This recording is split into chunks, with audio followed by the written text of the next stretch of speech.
انت شو تسوي اذا مرتك طلبت منك تتزوج وحده ثانيه؟ تريد تعرف؟ ابقى وياي واسمع هذا القصه. بيوم من الايام اكو رجل حب له وحده من المدينه، وقصه حبهم اشتهرت بذيك المدينه. تقدم الخطبتها زوجوه هي.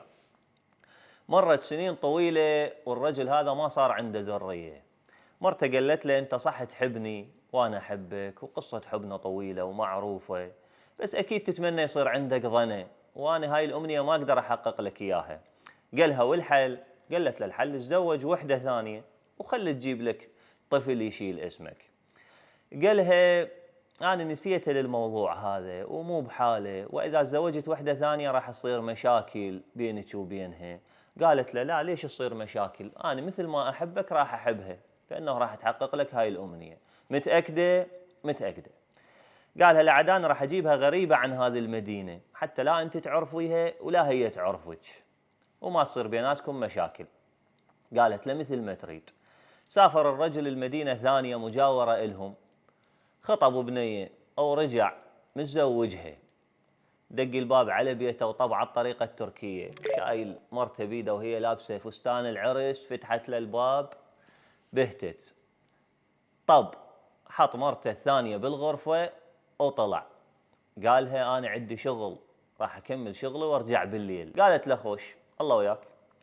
راح كمل شغله ورجع بالليل، لقى مرته الاولى قاعده بباب البيت وتبكي.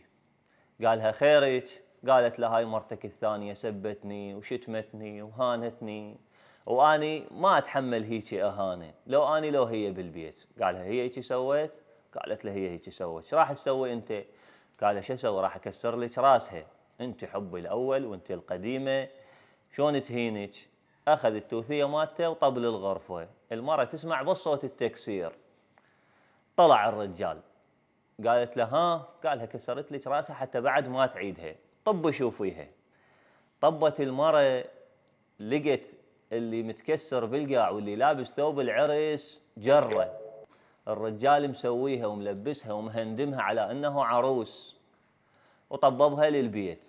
والمرة شافت هذه الجرة مكسرة، قالت له الرجل هي الضرة ضرة حتى لو كانت جرة، وتعيشون وتسلمون.